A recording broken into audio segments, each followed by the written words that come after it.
Welcome to Art Lessons SDA. Subscribe my channel please for notifications. Press bell icon. मेरी videos को like कीजिए ज़रूर। आज हम देखने जा रहे हैं कि कौन सा भी जो बेसिक शेप है वो ड्राइंग में, डिज़ाइन ड्राइंग में आप एट द सेंटर कैसे बनाएंगे। इसके लिए हम ट्रायंगल शेप ले रहे हैं 18 सेंटीमीटर एंड उसके एलिमेंट्स है एक्वेटिक। ठीक है, तो आपको क्या करना है, सिंपल जो आपका जो मेजरमेंट है वो आपको लेना है वर्टिकल, हॉरिजॉन्टल एंड कैलकुलेट करना है। जैसे यहाँ पे मैं आपको दिखा रही हूँ कि जब हॉरिजॉन्टल पेपर रहता है तो उसकी जो साइज़ है वो 42 सेंटीमीटर होती है और वर्टिकली वो 30 सेंटीमीटर होती है। डिपेंड ऑन अ पेपर, उसका आपको सेंटर मार्क इस तरह निकालना है। जैसे 42 centimetre divided by 2 is equal to 21 centimetre होगा, 30 centimetre divided by 2 is equal to 15 centimetre होगा। और जब आप इसको मेजर करेंगे exactly from left to right and top to middle, तो आपको एग्जैक्ट सेंटर पॉइंट जो है वो क्लैश होगा। इस तरह आपको सेंटर पॉइंट मिल जाएगा। अभी ये जो 15 सेंटीमीटर का जो ट्रायंगल है वो कैसे इसमें एग्जैक्ट सेंटर एरिया में फिट करना पेपर के, वो बहुत ही इम्पॉर्टेंट है। तो आपको क्या करना है, सिंपली 15 सेंटीमीटर डिवाइडेड बाई 2 करेंगे तो 7.25 सेंटीमीटर आएगा एंड उसका अप्रॉक्सीमेट आपको नीचे एक बेस लाइन बना के इस तरह आपको एक लाइन बनानी है 7.5 के डिस्टेंस पे from the bottom and then आपको जो 15 सेंटीमीटर है उसका आपको एक मार्क करना है। जैसे ए बी इज़ 15 सेंटीमीटर। यहाँ पे देखिए मैं आपको थोड़ा सा एक आइडिया देती हूँ कि कैसे आपकी कंपास में पेंसिल फिट करना है at the distance of 2 centimetre.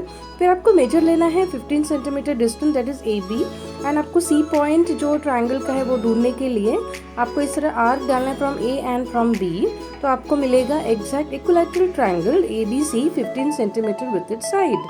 ठीक है, तो इस तरह वो आएगा। अभी आगे हम और एक थोड़ा देखेंगे 18 सेंटीमीटर अबाव रहेगा या 18 सेंटीमीटर का ट्रायंगल रहेगा, तो बहुत ही दिक्कत आती है कंपास के साथ में। तो देखिए बिना कंपास के हम कैसे बनाएंगे, इट्स वेरी इजी। एक्चुअली आपको क्या करना है, 18 सेंटीमीटर डिवाइड बाई 2 9 सेंटीमीटर आपको मिलेगा। 9 सेंटीमीटर फ्रॉम लेफ्ट साइड आपको मार्क करना है इस तरह, तो आपको 18 सेंटीमीटर का बेस लाइन मिलेगा। ठीक है, एट द सेंटर आपको क्या करना है, vertical line, that is the altitude of triangle रहेगा। देखिए ये जो आपका कंपास है वो मिनिमाइज रहता है 15। तो अभी आप क्या करेंगे, है ना, सोचने की बात है। तो बिना कंपास का मैं आपको सिखाने जा रही हूँ। इसके लिए आपको क्या करना है, वर्टिकल लाइन बनानी है एंड फिर आपको एडजस्ट करते जाना है कि 18 सेंटीमीटर का पॉइंट आपकी जो बी है वहाँ पे रखना है और सी पॉइंट ढूंढने के लिए एल्टीट्यूड तक आपको 0 नंबर स्केल का लेके जाना है। बस आपको एग्जैक्ट जो साइज़ है 18 सेंटीमीटर आपको मिल जाएगी एंड इस तरह ट्रायंगल ए बी सी आपको ड्रॉ करना है। कैसे लगे ये आइडिया, आप ज़रूर कमेंट बॉक्स में लिखिए। अभी हम बनाने जा रहे हैं इसके ऊपर जो एलिमेंट्स दिए हैं एक्वेटिक थिंग्स, बट मैं आपको एक अच्छी सी सलाह दूंगी कि हमेशा कुछ भी एलिमेंट्स रहेगा आपको एक रफ स्केच माइंड में एक प्रैक्टिस करते रहना है लाइक दिस। जैसे कि एक फ़िश है तो आपको प्रैक्टिस करने के ये फ़िश ऐसा रहेगा, जो प्लांट्स है कोरल्स है इस तरह रहेगा। आप अपनी मर्जी से सब कुछ कर सकते हैं, लेकिन एक हल्की सी झलक आपके हाथों से आनी चाहिए। कंपोजिशन अच्छा होना चाहिए, वो हमेशा ध्यान रखना। किसी भी बुक से कॉपी ना करिए, मेरी हमेशा सलाह रहेगी आपको, वो हमेशा ध्यान में रखना है। जैसे कि नेक्स्ट एलिमेंट अगर ऑक्टोपस ले रहे हैं आप एक्वाटिक का, तो इस तरह आप प्रैक्टिस कर सकते हैं अपने, और भी कौन से भी स्टाइल में आप अपने स्टाइल में बना सकते हैं, लेकिन एक छोटी सी झलक आप प्रैक्टिस के दौरान आपको करना है, तो ही आप कंपोज अच्छी तरह से कर पाएंगे। कंपोजिशन अच्छा रहेगा तो सब कुछ अच्छा होगा। ये जेलीफिश अगर है तो किस तरह रहेगी, ये आपको थोड़ी सी एक झलक अपने हाथों में लेना है इस तरह। नेक्स्ट अगर एलिमेंट आप लेंगे कि जैसे कि कंचेस, शेल्स वगैरह कुछ है, तो इस तरह आप रफली एक सेट कर सकते हैं। एक बार सेटअप रहेगा ना तो फिर कंपोजिशन डिज़ाइन ड्राइंग में बहुत अच्छी तरह से आ सकता है। बहुत सारे रूल्स प्रिंसिपल्स हैं डिज़ाइन ड्राइंग के, मैं स्टेप बाय स्टेप बताने जा रही हूँ। चलिए आइए देखते हैं कि फ्री हैंड आपको करना है कैसे।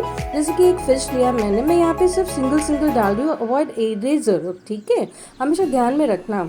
और ये जो एम्फेसिस है वो इस तरह आपको कंप्लीट करना है, ओवरलैप में रहेगा ये। आपको एक अच्छी सी आइडिया देने जा रही हूँ मैं, ठीक है, कि जब भी एक्वेरियम का कुछ भी थिंग्स बनाने हो तो उसकी एंगल्स थ्रू सोचना है। कि अलग एंगल से वो एक्वेरियम कैसे दिखता है ये भी आपको समझ में आना चाहिए। वो थोड़ा सा सोचते रहना है आपको। एंड आप रिपीट कर सकते हैं जो भी एलिमेंट्स को। यहाँ पे मैं सिंगल टाइम ले रही हूँ क्योंकि ट्रायंगल की साइज जो है छोटी है और बहुत सारे एलिमेंट्स मैं ले रही हूँ एक्वेटिक वर्ल्ड से। तो आपको इस तरह ओवरलैप में कंपोज करना है। एक कंपोजिशन बहुत ही सुंदर होना चाहिए, अच्छा होना चाहिए, मीनिंगफुल होना चाहिए, थॉटफुल होना चाहिए। तो उसके जो प्रिंसिपल्स है मैं स्टेप बाय स्टेप आपको बताऊंगी। सबसे डिफरेंट आपका थॉट होना चाहिए। ये है बैलेंस एंड अलाइनमेंट प्रिंसिपल, ये है स्पेस, जो आप स्पेस क्रिएट करेंगे। मूवमेंट होता है जो आपकी एक स्टोरी क्रिएट करता है, थीम क्रिएट करता है। So these are the main principles of design. Okay, you have to understand. आपको ये समझ के ये सब कुछ करना ही है। इस तरह आपको एक एक पॉइंट्स को ध्यान में रख के आपको कंपोज करना है, किसी भी तरह नहीं करना है। डिज़ाइंस जो है प्रिंसिपल्स ऑफ डिज़ाइंस उसी तरह आपको करना है। कंपोजिशन यहाँ पर रेडी है। चलिए आइए देखते हैं। पेंट में मैं आपके लिए स्प्लिट कलर ले रही हूँ, येलो स्प्लिट, पर्पल जो है वो ले रही हूँ। पहले सबसे इजी आइडिया दे रही हूँ कि आपको सबसे पहले मार्क करना है। बहुत इजी जाएगा। येलो के मार्क्स दे दो, वायलेट के मार्क्स दे दो, और मार्किंग के बाद में आपको मैं प्रिंसिपल ऑफ डिज़ाइंस के हिसाब से टिन टोन शेड्स में कैसे उसको वैल्यू देना है वो मैं आपको स्टेप बाय स्टेप बता रही हूँ। तो चलिए आइए देखते हैं कैसे हम करेंगे। Side, this is called balance. Balance आपको साइड बाय साइड जो कॉर्नर्स है वहाँ पे आपको शेड्स देना है, ठीक है। और उसको स्टेप बाय स्टेप आपको ठीक तरह से फिल करना है। आउटलाइन देनी है सबसे पहले एंड अच्छी तरह से फिल करना है। ब्रीथ को होल्ड करो एंड इस तरह आपको पेंट करते रहना है। This is called repetition. मतलब आपने जो चूज़ किया हुआ कलर है, सपोज यहाँ पे मैं शेड दे रही हूँ तो आपको वो रिपीट होना चाहिए इस तरह। इसके सेंटर एरिया में भी आपको एक आधा वो जो शेड आपने चूज़ किया है वो आपको देना है ताकि वो कम्प्लीटली बैलेंस हो जाए इस तरह। जो प्रिंसिपल ऑफ डिज़ाइन से उसमें से है कॉन्ट्रास्ट। उसमें आपको जो स्पेस है and difference between the elements है डिज़ाइंस में वो क्लियर होता है। इसमें मैं आपको बताऊंगी कैसे आपको एक्स्ट्रा कलर निकालना है। अच्छी तरह से ब्रश वॉश करना है, क्लीन करना है हर दफ़ा, वो भूलना मत। आपका ब्रश क्लीन रहेगा तो सब कुछ अच्छा हो जाएगा। आपको ब्रीथ होल्ड करके बैलेंस करना है। लास्ट फिंगर पे अच्छी तरह से पेन फिल करना है। Balance all the shades properly, ठीक है। ये है आपके प्रिंसिपल ऑफ डिज़ाइन। तो एंड तक देखिए ज़रूर। मैं स्टेप बाय स्टेप आपको सब कुछ बता रही हूँ। आपका एग्जामिनेशन में 2 आवर्स 30 मिनट रहेगा एलिमेंट्री के एग्जाम्स में डिज़ाइन ड्राइंग के लिए। तो आपको काफ़ी समय रहेगा, आप अच्छी तरह से कर पाएंगे। कैसे भी नहीं करना है, फिनिशिंग अच्छी होनी चाहिए, स्केचिंग अच्छा होना चाहिए, पेंटिंग अच्छी होनी चाहिए, कलर कॉम्बिनेशन अच्छा होना चाहिए एंड आपको जो शेप्स है वो शेप्स को भी मेंटेन करना है, ठीक है। तो ये सारे जो डिज़ाइंस के जो प्रिंसिपल्स है वो स्टेप बाय स्टेप आप रीड कीजिएगा ज़रूर।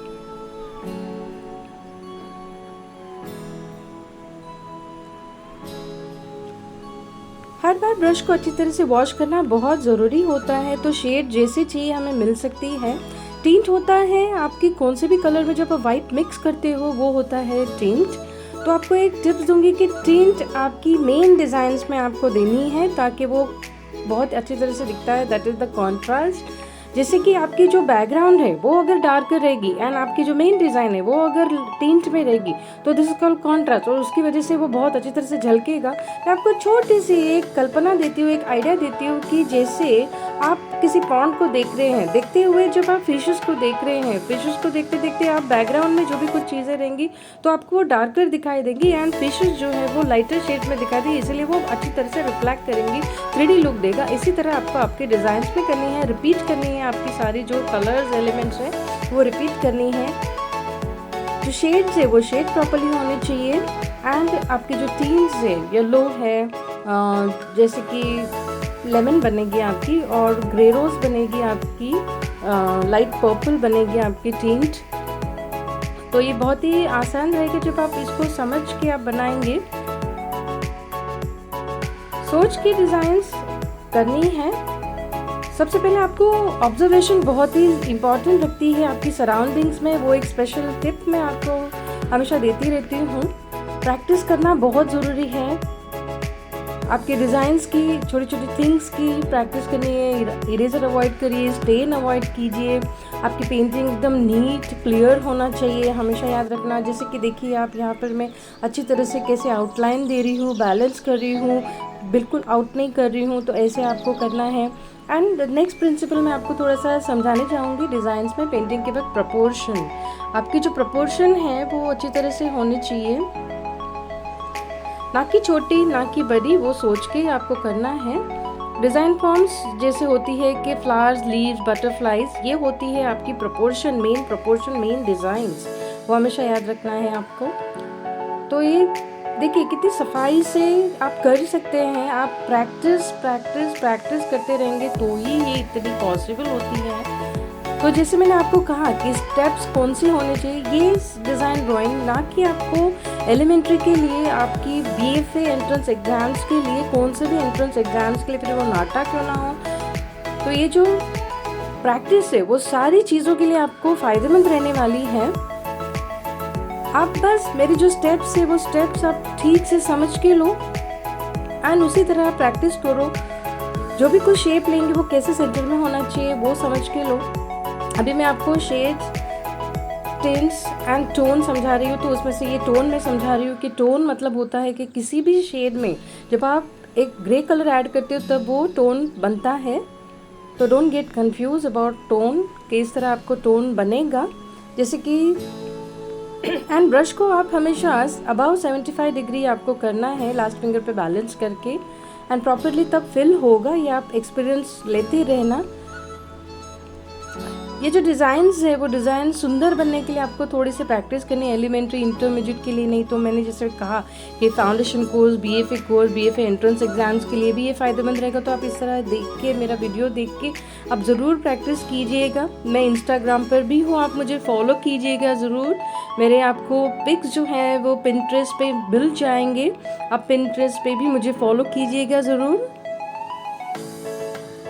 कौन से भी आपको शेप्स लेनी है प्रैक्टिस के दौरान, square, rectangle, circle, semi circle, ठीक है, पॉलीगॉन, ऐसे जो शेप्स है वो एग्जैक्ट सेंटर में कैसे करनी है मैंने तो स्टार्टिंग में आइडिया दी है। और भी कई सारे वीडियोस है, प्लेलिस्ट में आप ज़रूर देखिए। डिज़ाइन ड्राइंग आपको प्लेलिस्ट की नाम मिलेगा मेरी इस वीडियो में, आप ज़रूर देखिएगा। इस पर प्लेलिस्ट में आपको सारी चीज़ें मिलेगी। Next is movement is controlling the elements in the composition, मतलब आपका ये जो कंट्रोल है वो आपको करेगा हर एक चीज़ का। मतलब होता है कि आपकी ड्राइंग देखने वाला बहुत इम्प्रेस्ड होना चाहिए कि एक जगह पे नज़र टिकी है तो वो घूम के दूसरी जगह पे जाते जाते वो बरोबर एक जगह पे वापस आएंगी। दैट इज कॉल्ड मूवमेंट, ठीक है। वाइट स्पेस ये होती है कि जो नेगेटिव स्पेस होती है आपकी वो होती है, जैसे कि आप जहाँ पे टोन एरिया डाल रहे हैं तो वो कहलाएंगे आप नेगेटिव, वो समझ के लीजिएगा। वाइट स्पेस आपका होगा, जैसे आप जो एरिया को आपको नहीं ज़्यादा कुछ दिखाना है वो वाइट स्पेस में चला जाएगा, जहाँ पे ज़्यादा ध्यान नहीं जाएगा, वो भी बहुत ज़रूरी है। Space is also very important हर एक ड्राइंग में, बट 30% आपका स्पेस होना चाहिए। आगे आपकी टेक्सचर्स भी होती है, वो मैं स्टेप बाय स्टेप सिखा रही हूँ। देखिए इस तरह मैंने बैलेंस किया है, रिपीटेशन किया हुआ है, जो मूवमेंट है वो दी गई है, सारी जो प्रिंसिपल ऑफ डिज़ाइंस है वो स्टेप बाय स्टेप मैंने आपको एक्सप्लेन की है, बताई है। आई होप आपको ये समझ में आ रही है। स्टेप बाय स्टेप आपको समझ के लेना है। देखिए इस तरह मैं अभी आगे आपको दिखा रही हूँ कि कैसे मैंने डार्कर एरिया छोटी छोटी चीज़ों में देना चालू किया। ये एंड में आपको करना है, आपकी छोटी छोटी जो बारीकाई हैं उसमें आपको इस तरह फिल करना है। इस तरह वाइट जो कलर है वो एंड में आपको यूज़ करना है, बट बिफोर दैट आपका पेंट ब्रश एकदम क्लीन होना चाहिए। That is the white space जिसमें मैंने अभी कहा, स्पेसिफिक एरिया में आपको देना है। एंड आफ्टर दैट आपको एंड में टेक्सचर भी देना है। जैसे यहाँ पे मैं एक्वाटिक वर्ल्ड ले रही हूँ, टेक्सचर्स लाइक स्टिपल है, डॉट्स है, लाइन्स है, मोज़ेक्स है, बहुत सारी ऐसी टेक्सचर्स होती है, लेकिन आपकी ड्राइंग के रिलेटेड आपको देनी है, ठीक है। यहाँ पे मैं दे रही हूँ steeple polka dot line, because मैं यहाँ पे चूज़ की हुई हूँ एक्वाटिक वर्ल्ड।